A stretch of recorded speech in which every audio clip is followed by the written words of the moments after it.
जय हिंद दोस्तों, मैं महेंद्र शर्मा स्वागत करता हूं वन वर्ल्ड हिंदी में आपका। उम्मीद करता हूं आप खुश और स्वस्थ है। दोस्तों ये दिखाते हैं पाक मीडिया की एक लेटेस्ट डिबेट जो कमर चीमा और साजिद तरार के बीच हुई है। जो साजिद तरार आज से पहले भारत पे दोष मढ़ता रहता था, भारत में ये होता है, भारत में वो होता है, आज खुद पाकिस्तान के हालात पे ये खुद एग्री कर रहा है कि आज तालिबान को भी शर्म आ गई होगी पाकिस्तान में पाकिस्तानियों द्वारा की गई क्रूरता से। जो एक दूसरे देश का नागरिक था और दूसरे धर्म का नागरिक था उसके साथ, क्योंकि आज साजिद तरार के बदले बदले बोल ये सीधे सीधे साबित कर रहे हैं कि इनको सिर्फ और सिर्फ कट्टरता ने घेर रखा था पूरे पाकिस्तान को, जबकि ये हमेशा से जस्टिफाई करता आ रहा था, क्योंकि इसके मुंह से खुद से निकला है कि आज तालिबान भी शर्मा रहा होगा कि हम इतनी क्रूरता क्यों नहीं कर पाते। तो कहीं ना कहीं ये क्वेश्चन मार्क है। और दूसरा, ये खुद डिस्कशन कर रहा है, ये बोल रहा है कि भारत की तुलना ये पाकिस्तान वाले हमेशा से करते आ रहे हैं, जबकि भारत ने 17 से 18 रुपए पेट्रोल सस्ता कर दिया, उसकी तुलना अब क्यों नहीं की जा रही है? क्योंकि वर्ल्ड लेवल पे पेट्रोल के प्रति बैरल जो दाम घटे हैं, क्या पाकिस्तानी नागरिकों को उस घटे हुए दामों का फायदा नहीं होना चाहिए कहीं ना कहीं? तो दोस्तों आइए दिखाते हैं ये कमर चीमा और साजिद तरार की बहुत ही जबरदस्त डिबेट। और डिबेट देखिए, हम आपके लिए एक से एक लेटेस्ट और मजेदार डिबेट लेके आते हैं। कमेंट में अपनी प्रतिक्रिया जरूर दें। जय हिंद, वंदे मातरम, भारत माता की जय। दोस्तों साहब थैंक यू। तारक साहब ये बताएं हम यहाँ पे कैसे पहुंचे हैं कि ये कल की ये 18-18, 20-20 साल के बच्चे ये महसूस कर लेते हैं कि हमें जिसको मर्जी मार के जला के राख कर दें, ये हमारा हक है और हम ऐसे ही करेंगे और हम आइंदा भी ऐसे ही करेंगे। ये हम किस तरह पहुंचे हैं तारक साहब यहाँ? चीमा साहब, आज तालिबान भी शर्मिंदा है। आपने तालिबान को भी छोटा कर दिया है। जो सियालकोट में हुआ है, वो जो जिस तरीके से एक इंसान को घसीट के मारा और फिर उसकी लाश को आग लगाकर आपने सेल्फियां बनाई हैं। तालिबान भी आप अब छोटे नजर आ रहे हैं। तालिबान से भी आगे जा चुके हैं। मैं यहाँ इस बात को शुरू करने से पहले चीमा साहब बताना चाहूंगा कि हर मुसलमान आशिक़े रसूल होता है। मैं खुद अपने आप को एक बहुत बड़ा आशिक़े रसूल समझता हूं। मैं आज तक जब भी उम्रा करने गया हूं, मैंने अपना उम्रा जाके मदीना से शुरू किया।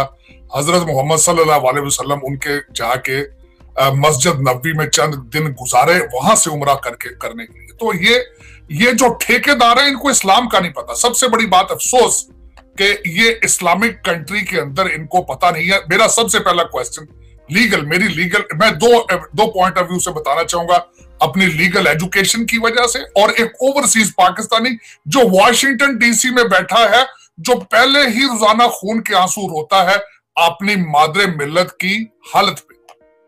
वो आज मैं बताना चाहूंगा कि इस वक्त वॉशिंगटन डीसी में आपके जो वो सारे इमेजेस हैं, वो किस तरीके से पाकिस्तान पे इंपैक्ट उसका होगा।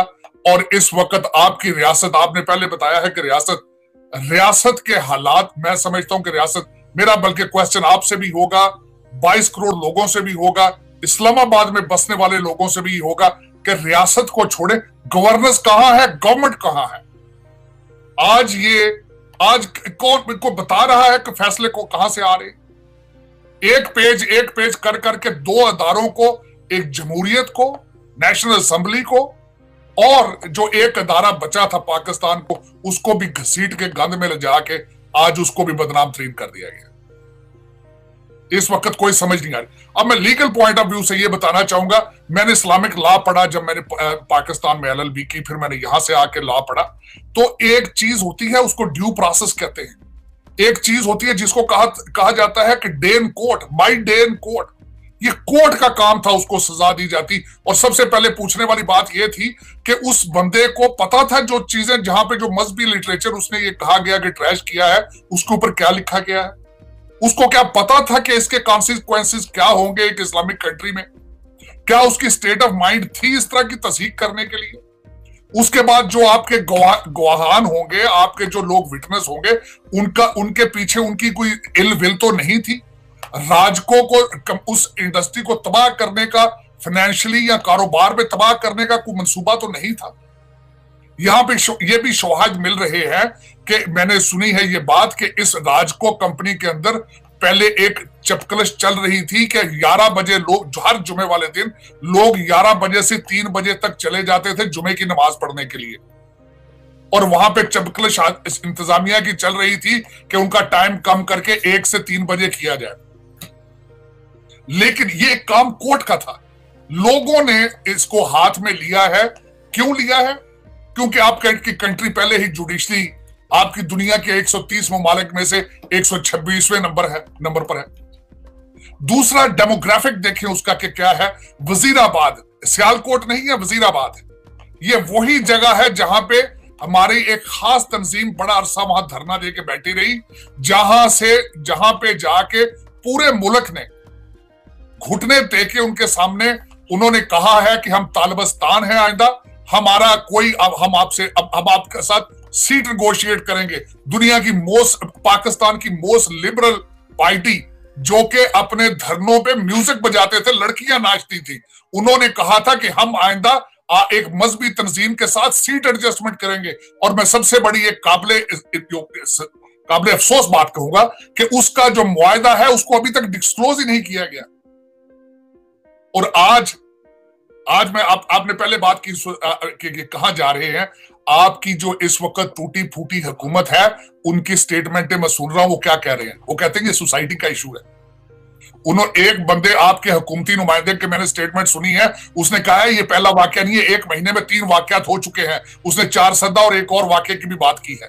वो कहते हैं ये सोसाइटी का इशू है, ये हमारा इशू नहीं है। उन्होंने अपने कपड़े झाड़ लिए, उन्होंने कहा इट्स नॉट आवर इशू। और बंदे खुदा, रेट ऑफ गवर्नमेंट किधर है? रेजिग्नेशन किसी ने दिया है? पुलिस वहां खड़ी मौजूद थी, वहां मैंने खुद पिक्चर्स में देखा है। वहां किसी ने इस्तीफा दिया, किसी को निकाला गया वहां से। और मैं गारंटी कर देता हूं, इन्होंने 100 बंदे या 100 कुछ लोगों को गिरफ्तार किया है। मैं गारंटी कर देता हूं उसका कुछ भी नहीं होगा, कुछ भी नहीं होगा। हाँ, इसका होगा क्या? IMF के आपने 26.5 शर्तें 27 में से पूरी कर रखी हैं, वो वहां नहीं निकला। आप वहां पे करेंगे, उसके बाद कहां पे करेंगे? इसको इंडियन लॉबी और ज्यूइश लॉबी आपको मुसलसल हार्ड करेगी अगले आने वाले दिनों में। आपके हालात माशी ये हो चुके हैं, चीमा साहब, आपका डॉलर 191 में का भी ब्लैक मार्केट में नहीं मिल रहा इस वक्त।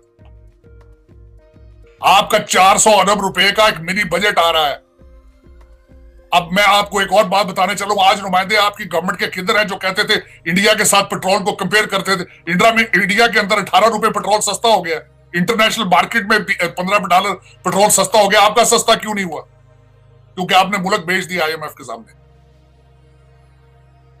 मसला ये है, आज 22 करोड़ लोग, जिनमें मैं भी शामिल हूं, मैं चाहता हूं 40 अरब रुपया जो वजीर आजम के फंड से खाया है, वो आप तो छुपा रहे थे, IMF ने आपसे उसको निकाला है, उसका जवाब दें। कोई स्टेटमेंट है किसी की?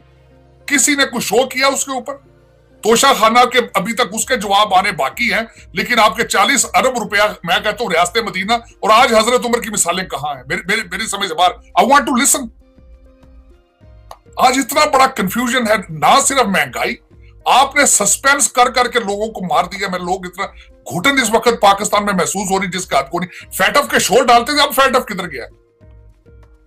आप कहते थे कि लगा दो इसको। मैं तो कहता हूं इनको सबसे आसान तरीका है, इसको राव और CIA की कार्रवाई लगा दो। मैं कहता हूं जान छुड़ाओ, अगर यही करना है। मैं समझता हूं, मैं हमेशा चीखता था कि भारत के अंदर लिंचिंग होती है, मुसलमानों को मारा जाता है।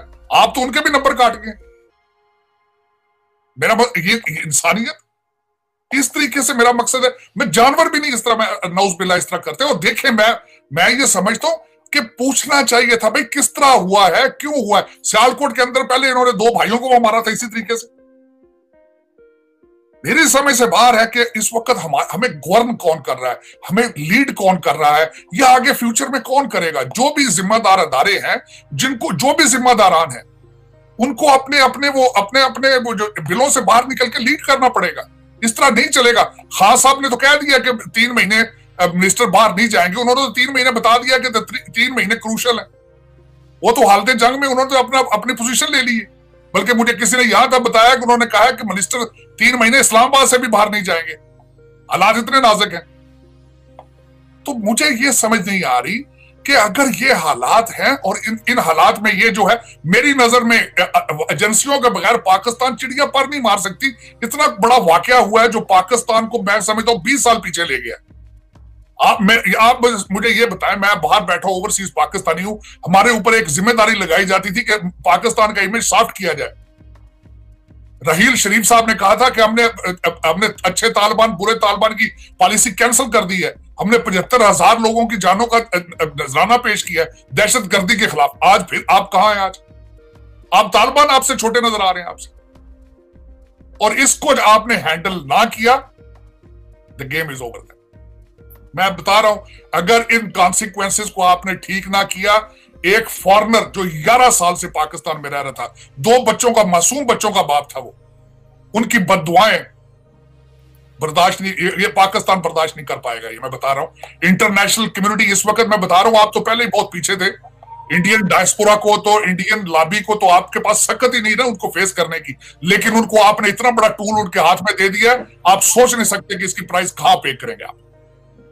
आपको अंदाजा ही नहीं है। पाकिस्तान इसको बहुत लाइटली ले रहा है, बिल्कुल बहुत लाइटली ले रहा है। लेकिन मैंने वो इमेजेस देखे हैं कि अब इस वक्त इंसानियत, मैं हैरान हूं। चिमा साहब 1 मिनट के लिए जरा उस पॉइंट पे जाएं कि जलती लाश पीछे पड़ी है और लोग सेल्फियां ले रहे हैं उसके साथ। स्टेट ऑफ माइंड देखें, स्टेट ऑफ माइंड। और मैं सबसे पहले आपको मैं बताई थी, मैंने एज ए लॉयर मैंने जिंदगी में पढ़ा था, what is the philosophy of punishment.